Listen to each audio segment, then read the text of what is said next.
No spoiler alert needed because, as you can read, Johnny put a damper on Christmas. I'm not saying he would do this on purpose, but you never know the way some guys hate Christmas time. So I figure I better do the show just after summer instead of around the holidays so as not to bum anybody out or give anybody ideas. You know, Christmas time being the time of year for suicides. Some just can't handle what is nowadays a non-stop Christmas preparation with the whole fiasco starting in September as opposed to after Thanksgiving like it used to. When I was a kid, Christmas started in December, not like today, where it's 4 months. A constant barrage of fake joy and cheer all day, all night, everywhere you look. You just can't escape it. And it gets to the point that some would rather top themselves and go through another year because they know when Christmas finally arrives after 4 months of hype, it's probably going to be like the last one, or worse. Up here at Chuckle Bucket, when I'm on stage, nothing is off limits, whether it's jokes about Christmas time suicides, goats, and taxi drivers, my favorite dead president, or Martin Luther, who loved the ladies. And yet, I keep it all PG-13. Now, on with the story, and just to make it clear, today the player I'm talking about, he's from California. And no, I don't believe he disliked Christmas so much that he'd go down in the basement and kick the bucket or catch a speeding train a split second early. Of course not. It was just unfortunate timing for the family. But I do know a few who dislike Christmas immensely, and I don't hold that against him. But committing Harry-Carry is a bit dramatic, and just like catching a train with your face, very messy. So let's go. Lately, many of the shows have been on players who hail from the states where they are known as hillbillies. Then I realized that's because there's so many baseball players that come from these areas of the country, which turns out to be a larger part of the USA than I realized. I didn't plan on a series of shows about these gentlemen. It's just the way it turned out. And there just happens to be a lot of hillbillies that play baseball. Today's Major League player shares the same name with another, and you know I'm into names, and I've done a few shows where this has occurred. So it's at this time we're going to leave hillbilly country, fly past Illinois, my latest theme, and head over to California, and I'll tell you about Jonathan Tift Briggs, nicknamed Johnny, just like the other Johnny Briggs who also played Major League Baseball. It's easy to tell them apart because he is black and hails from New Jersey. The Johnny Briggs I'm talking about, he comes from California. He's 10 years older and he's not black. To make it more confusing, both have Topps baseball cards calling them Johnny. Again, just to make it clear, Johnny Briggs I'm talking about, he's from California. And this righty pitcher stands 5'10" and weighs 175 pounds and made his MLB debut in 1956. Born 1934 in Natoma, which is not a city or a town or even a village, but listed as an area. It's California Gold Rush country. Johnny went to Folsom High School, same as Spider Jorgensen, and was a four-sport Letterman star. And like most high school sports stars, he chose to pursue a career in pro baseball, which they say was Johnny's passion. That's probably because he's like the many who want to play baseball outdoors in the spring and summer for months at a time, as opposed to wearing a football uniform, bulky pads, and practicing in the cold and getting tackled in the snow, or taking an elbow to the head playing basketball in an old, smelly gymnasium. But not all athletes have what it takes to be a baseball player. It takes nerve to stand at the plate and face a high 90s fastball, a comebacker to the face, or catch a hard-hit line drive over and over for years. Young Johnny Briggs had what it takes, and right after graduating high school in 1951, he married his high school sweetheart, Doris. And now, teenager had a big decision to make: go to college or play pro ball. But Johnny was like all the other high school grads. They don't want to sit around in a classroom for another 4 years at college.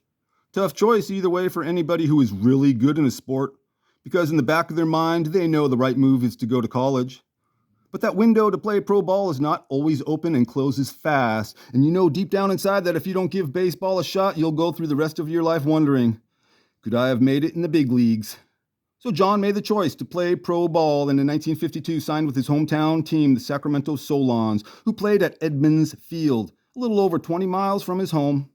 They sent him to the Idaho Falls Russets in the Pioneer League, Class C, and right out of high school as an 18-year-old pro, he threw a no-hitter, ending his first season with a record of 13-11 and was 10-8 with the Russets in 1953.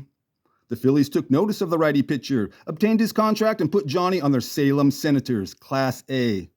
Now at the age of 20, John Briggs is coming into his own, finishing the 1954 season with a record of 20-8, leading the Western International League in ERA and strikeouts, and selected to pitch for the All-Star team. But if you watch this show, you've heard about players who come up through the minors like gangbusters, only to find in the majors every player is really, really good. And all your minor league accolades don't mean diddly in the big show. And now you will have to prove yourself all over again, but at the major league level. When the season was over, the Phillies traded John back to Sacramento, where he pitched all of 1955 for the Solons. And that's when our dad got 2 of Mr. Briggs' autographs. And like all of Dad's autographs, the player signed while at the game wearing his uniform, not 50 years later sitting behind a table at a baseball card convention. One is an autograph signed with a ballpoint pen back in the 1950s from a player at the game in his uniform who at this time is living his best life and just happy to be a pro ball player, gladly signing for a fan. The other autograph is from an old man who played decades ago and now maybe a little disgruntled at the end of his life, spending one of his few remaining Saturdays at a Ramada Inn, in a fold-out chair, inhaling the fumes from all the fluorescent blue Sharpies, sitting next to players who made millions in their day while you played for thousands during yours, back when they played for the love of the game and respected it. Now, at this point in his life, he has to be one of those guys who has resorted to charging a fee for his autograph, whereas in the old days, it never would have entered any player's mind to do such a thing, because back then, almost all of the players were raised by 2 parents who taught them to be humble, and most learned humility at an early age, especially for all of those whose fathers were killed or wounded in the war. They had the kind of self-awareness that players today lack, the right kind. Sure, some players in the old days possessed a big ego, but most would suppress it, not just for the good of the team, but for the good of the game, because that used to mean something. No bat flips, no big stare downs, or as you round the bases, no 10 pounds of gold chains or do-rags on their heads. And it's called a uniform for a reason. Everybody is supposed to look the same on the field. You know, uniform. Today it's all about look at me and my hair while at the plate, then hit a dink single and stand on first base, do a little dance, and point to the sky. Well, pitching for Sacramento in 1955, the Johnny Briggs I'm talking about, he's from California, and completed 14 of the 34 games he started with a record of 15-15. Just before the season ended, John and infielder Richie Myers were traded to the Cubs in exchange for their pitchers Bubba Church and Joe Stanka. And it's at this time that John Briggs would make his big league debut in April of 1956, appearing in 3 games for the Cubs before being sent down to the LA Angels for the rest of the season, where he was 5-5 on a team that won 107 games, placing first in the league and then the Pacific Coast League champs. Those 56 Angels are known as one of the great minor league teams of the 20th century, but they had one weak link, their pitching staff. Johnny pitched 3 games for the Cubs in 1957 before finally making their starting rotation in 1958, getting 17 starts, finishing 2, with his one big league moment happening on June 24th when he would get his only major league shutout, going the distance while striking out 6, beating the Phillies 3-0. Before the start of the 59 season, the Cubs traded John and outfielder Jim Bolger to the Cleveland Indians, and he pitched well for the Tribe in spring training. And then, when the season started, got 1 start, then sent down to the PCL to pitch for their San Diego Padres, where he completed 11 of his 21 starts, going 14-6. Many players go back and forth, up and down between the majors and the minors, the whole career, never once sticking for a full season in the big show. 1960 was the season Johnny Briggs would make it stick, with 2 teams, starting the season with Cleveland, pitching in 21 games, then sold in July to the Kansas City A's, where he got beat up pretty bad in his first 5 appearances with the A's and wound up doing more sitting than pitching, and then traded after the season to the Cincinnati Reds for their veteran southpaw, Joe Nuxhall, the youngest pitcher in MLB history. John Briggs wore the Reds flannel in 1961, but never appeared in the game for them, spending his last 2 seasons in AAA. As a big leaguer, John wasn't up there as long as he would have wanted, but he got to do what he set out to do, to see if he could pass muster as a major leaguer, and he did, for a while. Pitching in 59 MLB games, going 9-11.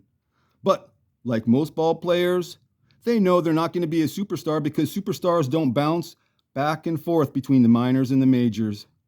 All these young players want to do is prove that they can play in the big leagues and hold their own, with their main goal being just to stay in the majors.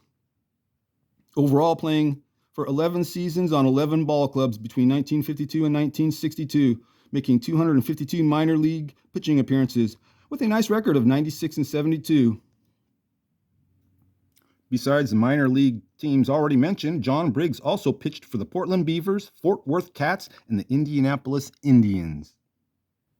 It was back in 1951 when the teenager chose to pursue a career in baseball instead of going to college. At first, you see, after his baseball career, he had a family to support, so he took a job at Sears working in the warehouse. And it's at this time John Briggs sharpened up a pencil and started college for the first time as a 29-year-old freshman.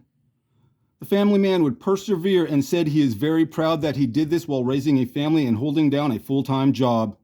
John would earn his bachelor's degree in math and history from the American River College and then Sacramento State. The college grad would take that degree, go back to Sears, and instead of working in the warehouse, John would swap a blue collar for a white one and would now manage it. So like all ball players, they have two retirements during their life. First from their sport, then later from their career that they went to college for. Or, in some cases, the job they ended up in just to get by. The Johnny Briggs I'm talking about, he's from California. In his case, it's a little different. He got the chance to play in the majors, and even though he started life after baseball as a grunt in the warehouse, John wanted better for his family, and he made it happen. He would retire for the second time and move with the wife to Northern California, to the Big Trees area, a couple of hours from where he was born, and kept busy in his later years dabbling in real estate. John and Doris raised a boy and a girl and were married for 61 years before Doris passed in 2013, he in 2018. John Briggs said that he was honored to be a member of both the LaSalle Baseball Club Hall of Fame and MLB Alumni Association. Another nice honor for John was during his playing days back in 1956 being named Sacramento's Athlete of the Year. As I've said before, many players' bios are not very helpful as far as even the simplest details about their life, like how they died. Me, I'll joke about anything, and in comedy, nothing is off the table, and everybody has to learn how to take a joke, but some never do. And what one person finds funny, another finds offensive or hurtful. C'est la vie, that's life. Comedy is all about life and all its funny and tragic situations, so be an adult and deal with what are just words, because in the end, that's all they are. When it comes to a player's death, I don't want to be disrespectful, especially when I don't know the cause or how the family may have suffered. So let me be that guy, the one who greets you with a Happy New Year when it's already March. And because you may have missed my Bob Coach show last month, let me wish you a Merry Christmas in October.